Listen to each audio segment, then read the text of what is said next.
You're watching Seven Rivers Sports here on KQEG. I'm your host, Terry Erickson. Each week, an inside look into sports, wellness, and fitness. Well, as we tape this show here Friday after Thanksgiving, very special show because our guest is Collin Kennedy. And when you think of Luther High School athletics, I would think you'd think of the Kennedys, the Kishes, the Babinecks, but the Kennedys, their level of accomplishments at Luther High School, off the charts. But before we talk about that, Thanksgiving. You celebrated it yesterday with your family. Know your family real well. What are you thankful for? My family, just in general. They've been great for me. I can thank them for everything. Throughout high school and college, they've been my biggest supporters.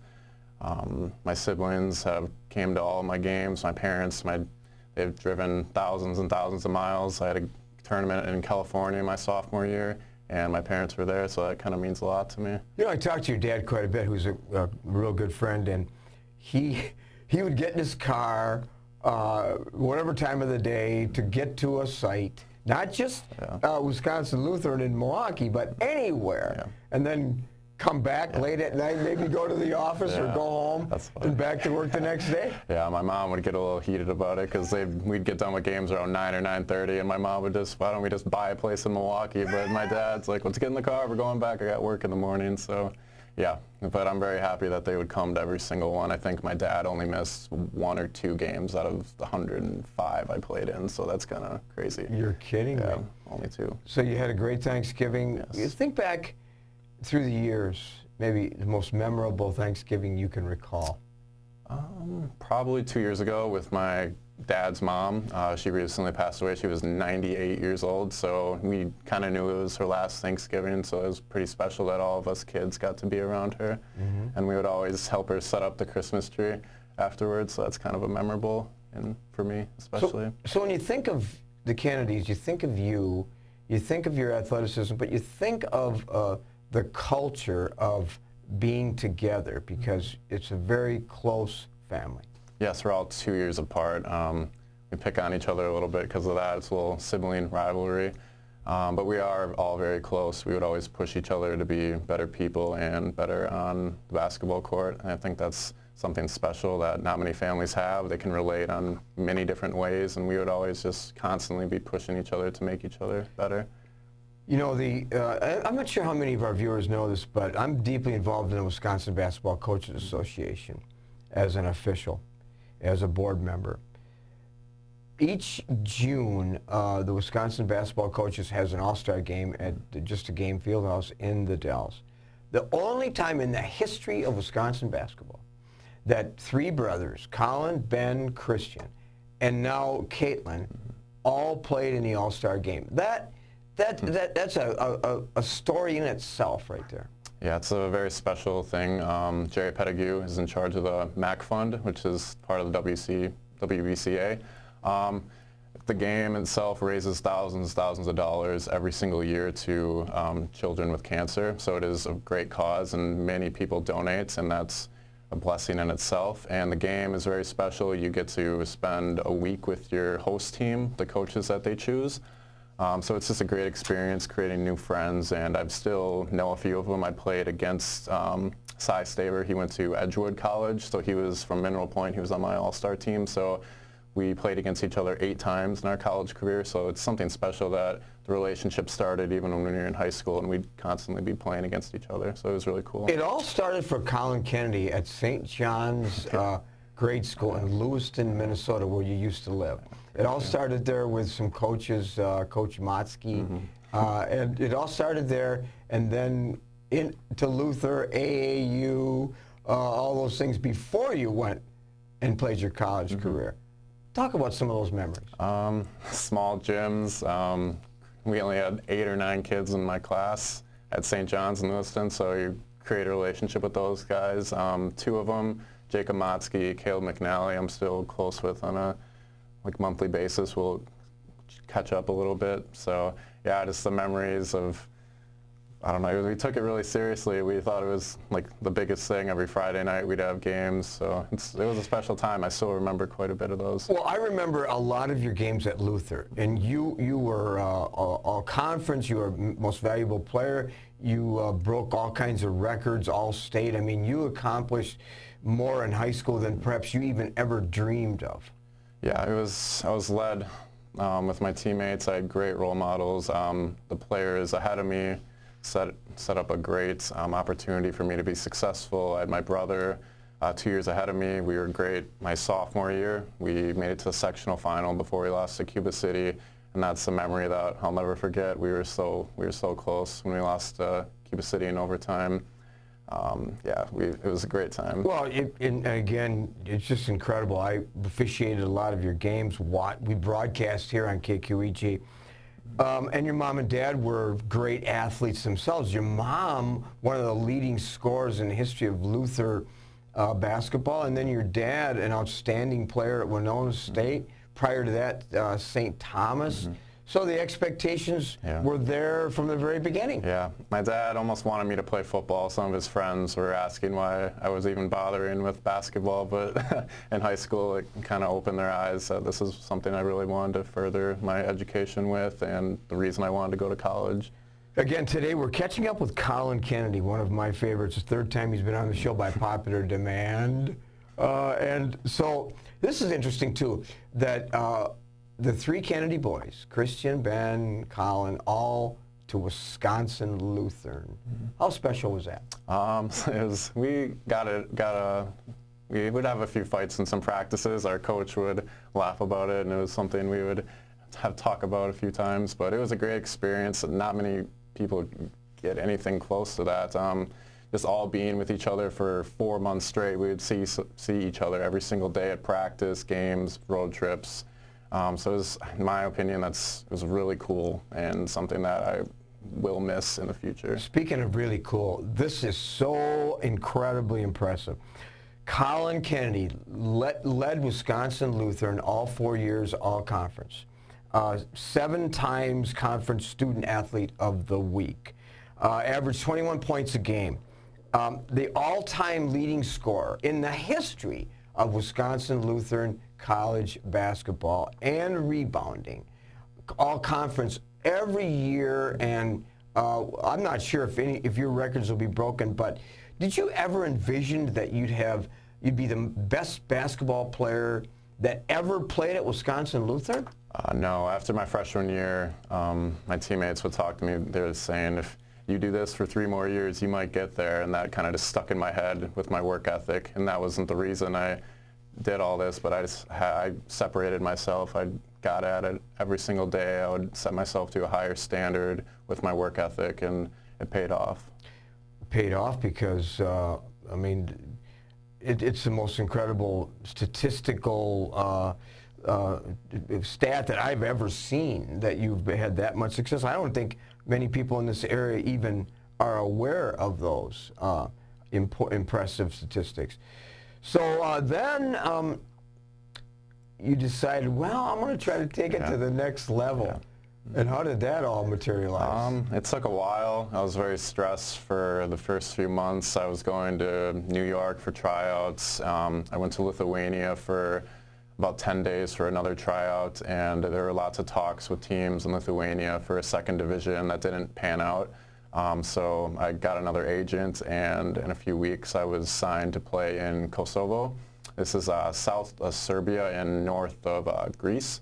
So this was an interesting transition. I was there for about 2 months, from the end of August to about November. Well, let's go back a minute, though. Let's go back. So you ended a tremendous college career, and you thought, I'm going to take my skills to the next level. So those of you that are watching, and maybe at some point would like to follow the lead of Collin Kennedy, the next step is to hire an agent? Yeah. So I took the tryout in Newark, New Jersey. I went there for a few days at the end of May, I believe. And after the tryout, agent reached out to me and said he would like to represent me. And after that, we talked for months and months. And eventually, players don't usually get signed until about August, the end of August. That's when teams finally decide who they want on their team, because they always usually focus on the European players first, and then after they figure out their roster, they figure out what Americans and the strengths that they want to build on. So yes, I ended up in Kosovo. So is there several agents that are there watching these tryouts, and you just choose the one you feel most comfortable with? Basically, there's a lot of film. Like the tryout I went to, there's film based on everyone, and they send it out to a bunch of agents, so they basically get to pick and choose who they feel comfortable representing. And who you feel comfortable with. Well, we're going to just step away for 1 second. When we come back, more here on KQEG 7 River Sports with Collin Kennedy. We'll be right back.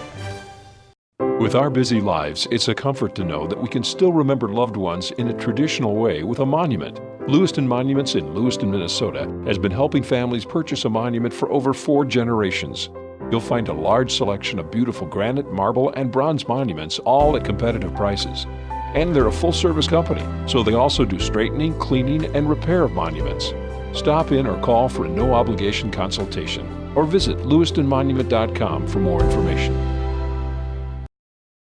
You know, the thing I'm most proud of when I think about our company is the reputation that we've been able to build in this community. Our technicians have done a great job going out and performing magnificent jobs for the customer. And our customers have rewarded us with some really great reviews online. We have over 150 5-star reviews online right now. Our technicians do a great job out there, and our reviews show it. We can say without hesitation, when you choose Schneider Heating and Air Conditioning, you'll be glad you did. Welcome back to 7 River Sports. This week we're catching up with Collin Kennedy. Tremendous career at Luther and Wisconsin Lutheran College, and on to Europe to play professional basketball. And that's where the story continues. So you go to Lithuania. It didn't feel comfortable, and so the next step, Kosovo. Yes. Kosovo on the Mediterranean Sea, part of the Balkans. On my bucket list to go to, and it's Albania, Serbia, Hungary, Bulgaria, Romania, all those countries, and you're nestled right in the middle of those countries.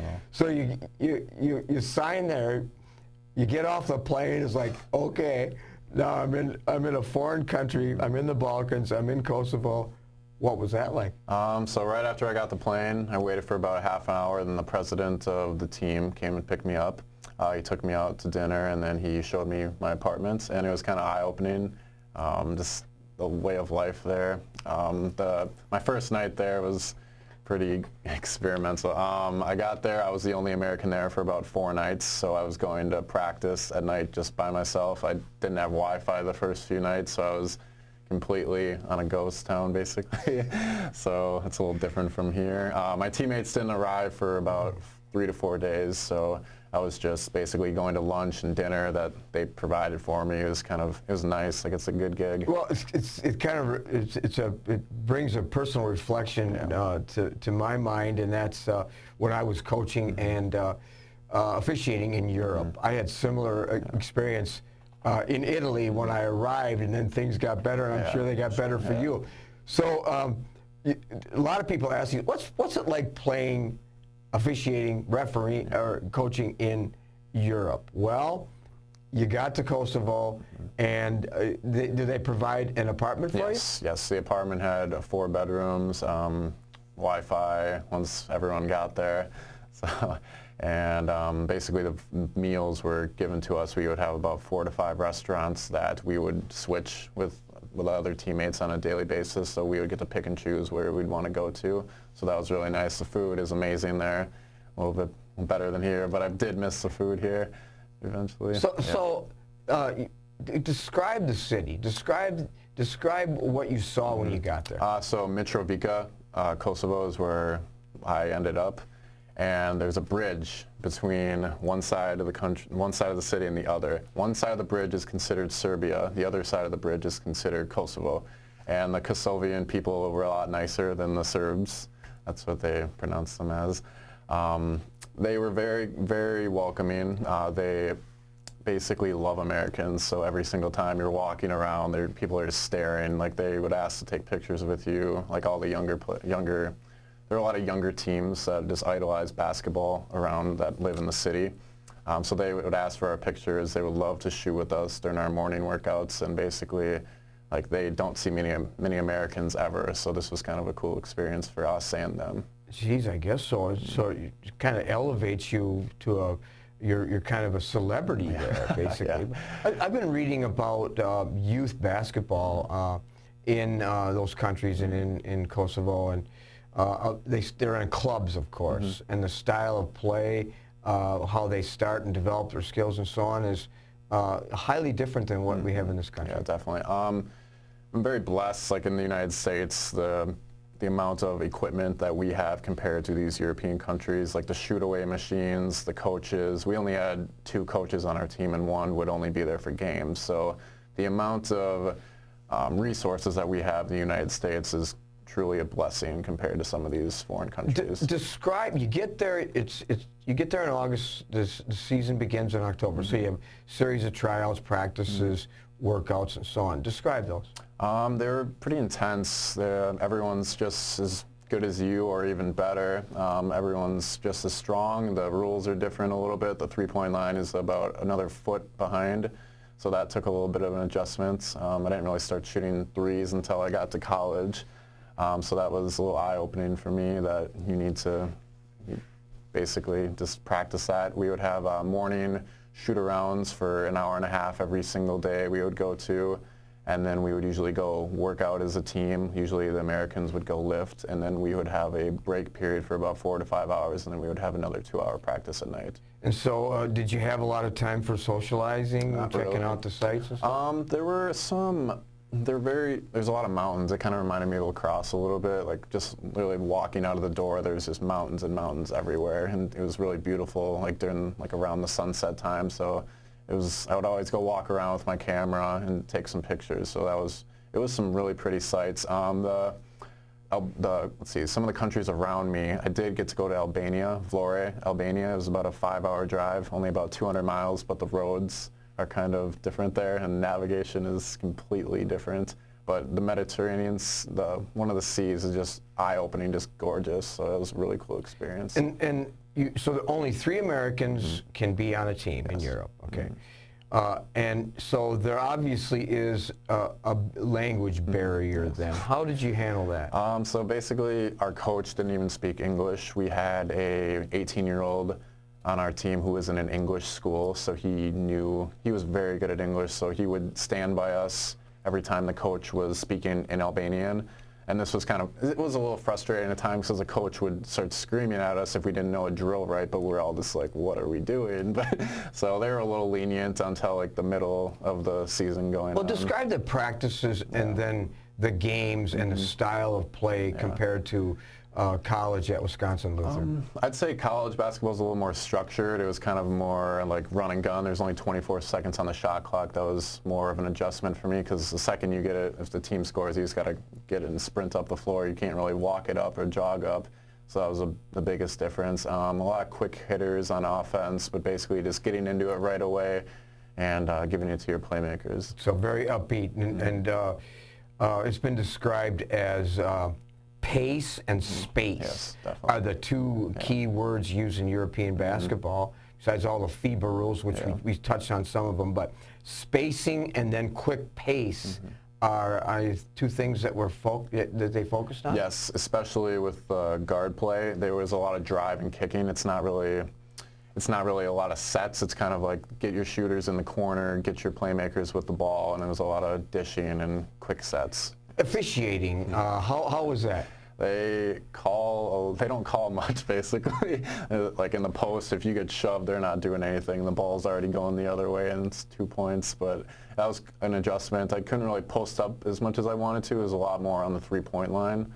So that was kind of, I'd be in the corner a lot, getting dishes out to me, which was nice. So they let you play a little bit, and does that lead to some issues, some hostility? There was a lot of hostility. One of the players that I was with, his name was EJ. He was from I believe he went to a school in California. He went to San Jose State. He's one of the best shooters I've ever seen, like on the practice floor. He would give me some hard time in practice from being from a Division III school, even though like that's just how it goes sometimes. Like there's not many D3 players that ever get the chance to play professionally. So we would go back and forth a little bit, and so whenever I'd get the ball and he'd go like beyond me, I would just kind of take it to him, and he wasn't a big fan of that. But he scored on me multiple times too, so but he evened out. So that led to some pretty difficult matchup situations. Yeah, basically the Americans, you create some friendships like off the court, but when you're on the court, it's all business. Like this is your job right now, so your job is to create numbers and stats. Is there a pay scale? Yes, I would receive about 200 to 250 euros a month. So that was like a starter rookie job in Europe. Right. It's the league I was in. And so describe the league. You know, it's a Kosovo international type of league, yes, right? So we had a few away games that I went to. About 2 hours, about the bus time for each of them. The other teams were basically like us. They would have 2-3 Americans, and it's basically the same setting. I think our gym was probably one of the nicer facilities in the conference. We could fit about 4,000 to 5,000 people, with depends like standing room and everything. But yeah, the league was there were a few teams that didn't have, like, it's basically the Americans that do the heavy lifting. It's about, I'd say 40 to 50 points are scored by the Americans, and the Europeans, they've been on the teams for multiple years, so this is their part-time job. Are the games televised? Yes, they were all on YouTube. And so you said it's 4,000 or 6,000 people, your arena. Yeah. How many, do they fill it for games? We had about 2,000 at one of them, our opening game, so that was really neat. Just kind of like, it was very, very loud. Like the first, like you can't even hear what the coach would be calling on offense, not the fact that it was an Albanian, so I mean, yeah. Yeah. So how about, we talked about the rule differences. How about the blending of cultures and team chemistry? Yes. So a lot of time in practices it was kind of like a 5-on-0 setting, so that really helped learning with the offense and whatnot. Kind of like the European to Americans, we would really get along with each other. Like they were really nice guys. Like you could tell that they did care. Like they wanted to help you and help the team be successful. So that was it was an eye-opening experience, because like I thought coming in, like the European and American players weren't going to get along completely, but it did change my idea of things. And what was the biggest eye-opener when you got there? The physicality. Everyone's going to shove you. Every time you touch the ball, you're not getting a clear lane to do anything. That was kind of the biggest thing. Yeah. And how about, are there NBA scouts that are over there watching? It depends, because whatever team wins our conference eventually will get asked to play in the European League. So that's like kind of like the Matt Thomas League. That's just the heavier leagues where you're getting paid a lot more money. So basically it's just get your film and move to the next level is kind of like the position I was in. Mm-hmm. Yeah. So would the coaches break down tape and at the practice and kind of look for ways to improve play and improve strategy? Yeah, kind of like college. We'd have film sessions days before games, scout the other opponent, talk about it. It was more detailed in college. You would get scouting reports and everything. Kind of just, Kosovo was a poorer country, so we would go in our locker room, watch film. It wasn't like, here's your scouting report, this is what you got to do. We would just talk about it, yeah, just build on from there. So you're taking a break from basketball right now. Yeah. What a tremendous experience, and people would love to get that opportunity, so that's awesome. So what's next? Because you have the skills. You left Kosovo, things were not the best? Yeah. Let's see, the coach, a week after I left, the coach got fired, so that was kind of I was going back and forth of like, oh, I wish I wouldn't have left, but it was still a great experience. I can build from it and possibly play in next February or March. I have been talking to a team in Melbourne, Australia, so if I get that opportunity, I will probably take it. So I'm still working out on a regular basis and just being content. It's weird not having like games every single weekend or week, so it's a little nice break, but I'm still keeping up with my college team, and they're doing pretty well. Well, you're obviously in great shape, and you are ready to take to the next level. You're not finished with basketball yet, are you? We'll see. It's up in the air right now, but I plan. If it happens, I would love to play again. I've read some things, talked to some young people that have been to Melbourne playing in that league, and one of them is Wayne Wagner from Viterbo. Yeah. And I would think with your skill level, as I've seen, you can play at that level. Yeah, it'd be a great experience. I've heard the city is beautiful. My friend David Shepard, he played for Viterbo in I think 2013 and 14. He was there last spring, and he thought it would be a great experience, and that's how I connected with the coach down there. All right. So more basketball for Collin Kennedy, huh? Boy, that's exciting. Do they need any referees over in Melbourne? Nice little pay, yeah. It's sunny always. So. Oh, yes, I know. Yeah. All right, well, it's been great to have catching up with Collin Kennedy as he has had an opportunity to play professionally in Europe and will continue, in all probability, in the future somewhere in this world. So it's been awesome to have you, and we'll follow you. And when you get back from your next trip, we'll catch up with you again. That's awesome. All right, our guest today, Collin Kennedy. We're going to come back with some film clips on a recent game right after this. You know, the thing I'm most proud of when I think about our company is the reputation that we've been able to build in this community. Our technicians have done a great job going out and performing magnificent jobs for the customer. And our customers have rewarded us with some really great reviews online. We have over 150 5-star reviews online right now. Our technicians do a great job out there, and our reviews show it. We can say without hesitation, when you choose Schneider Heating and Air Conditioning, you'll be glad you did. When you're faced with the decision of selecting a monument to honor someone dear to you, call Lewiston Monuments for a no-obligation consultation. Lewiston Monument is a full-service monument company, serving families in Iowa, Minnesota, and Wisconsin for over 4 generations. You'll find beautiful granite, marble, and bronze memorials, all at competitive prices. Their experts can help you design the perfect and unique memorial. Lewiston Monument. Call today or on the web at lewistonmonument.com. Welcome back to Seven River Sports. Well, we had 2 games this past week here on KQEG. Let's start at Central with the Red Raider girls entertaining the Holmen Vikings in an MVC clash. Central looked good early, rolling to a 24-18 lead into intermission. Holmen came out of the locker room in the second half with determination, outscoring the Red Raiders most of the way. However, Central held on courtesy of 3 players in double figures. Ava Parcher led the way with 19. Rachel Peterson added 17, while Brittany Mislivacek scored 10. Emily Porath led Holmen with 14. Lexi Jeffers and Braden Rutan chipped in with 11. Central moves to 8-2 and travels to GET on December 30th. The 5-3 Vikings are off until January 7th when they travel to Menominee. Final, Central 57 and Holmen 52. Rick and I were at the D.B. Reinhardt Athletic Complex on the campus of Aquinas High School for another MVC matchup, Aquinas versus Onalaska. As expected, the highly ranked Hilltoppers came out strong, building a decisive 25-point lead into halftime. Brad Reinhardt's Blue Goals came back in the second half with purpose, outscoring Onalaska by 7.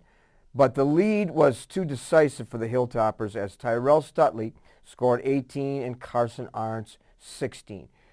Chris Miskowski and Chris Wilson led Aquinas with 9. Aquinas is back in action with their annual holiday tournament on December 27th and 28th, while Onalaska travels to the very tough Concordia University shootout on December 27th versus Kaukauna. Final score, Onalaska 75 and Aquinas 37. That does it this week. We want to take time to send a special holiday greetings to all of you in appreciation of your support of Seven Rivers Sports. That's it. This week, I'm your host, Terry Erickson, hoping that you will have an active, healthy, and a joyous week ahead.